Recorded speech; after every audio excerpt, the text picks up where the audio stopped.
écrire tous les jours, même sans aucune motivation? Hello ma jolie plume, c'est Vanessa et j'espère que tu vas bien. On nous dit souvent, voire tout le temps, si tu veux écrire un roman, écris tous les jours. Mais personne ne parle des jours où t'es épuisé, des jours où tu doutes, des jours où tu ouvres ton document et que rien ne vient, des jours où même écrire simplement te fatigue. Alors aujourd'hui, on va parler de ça. Pas de motivation magique, pas de discipline militaire, mais d'un système plus intelligent. Partie 1. La motivation est instable, mais c'est normal.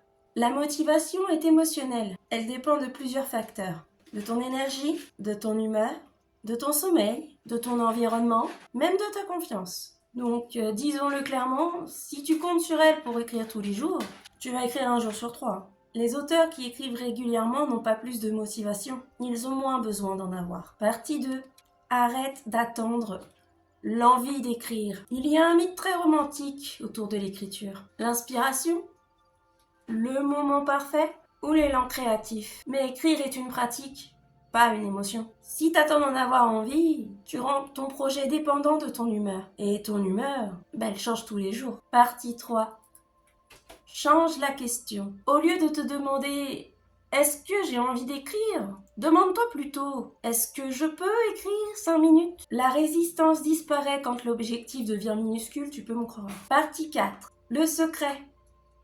Réduire la friction. Plus c'est compliqué et moins tu écris, c'est bien connu. Si pour écrire tu dois ranger ton bureau, trouver l'ambiance parfaite, relire 10 pages, te sentir inspiré, tu ne vas pas écrire. Simplifie tout. Un fichier déjà ouvert, une scène identifiée, même un créneau fixe. Moins il y a de décisions à prendre et plus tu écris. Partie 5.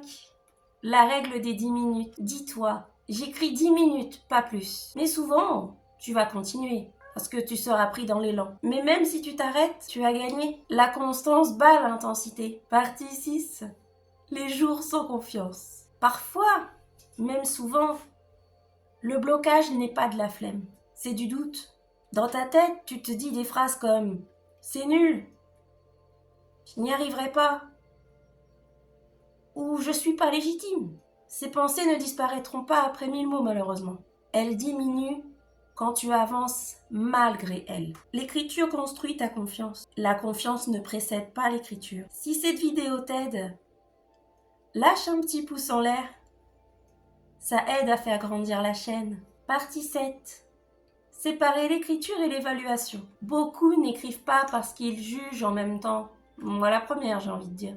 Écrire, c'est créer.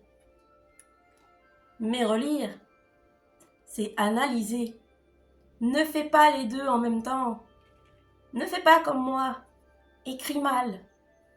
Corrige plus tard. Partie 8.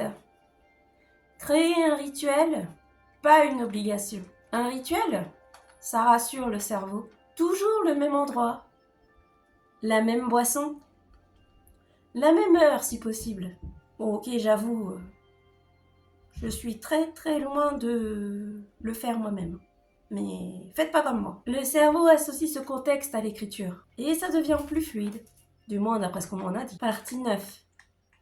Les phases basses font partie du cycle. Tu ne peux pas être créatif au même niveau toute l'année, c'est impossible. Il y a des phases d'expansion, des phases de doute, des phases de fatigue, ou je sais plus parler, des phases de clarté. Écrire tous les jours ne veut pas dire écrire brillamment tous les jours. Partie 10.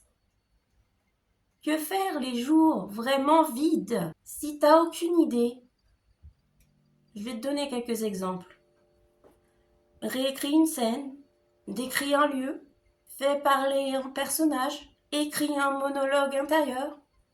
Celui-là, c'est mon préféré. Ou réponds à une question sur ton intrigue. L'importance n'est pas la qualité, mais la continuité. Partie 11. Construire une identité d'auteur. Quand tu écris régulièrement, tu changes de phrase intérieure. Tu ne dis plus « j'essaie d'écrire », mais à la place, tu dis simplement « j'écris ». Et cette identité influence ton comportement, plus que tu ne peux le croire. Partie 12. La discipline douce. La discipline, ce n'est pas Dureté, c'est un engagement tranquille.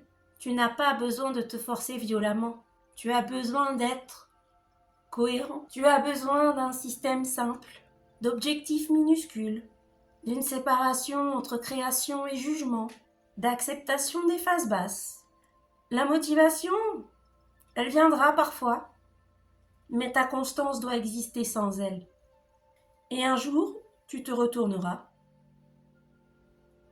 et tu auras un manuscrit fini. Si cette vidéo t'a plu, n'hésite pas à la liker, à la commenter et à la partager. N'oublie pas, écris avec passion et vis avec douceur. Ciao!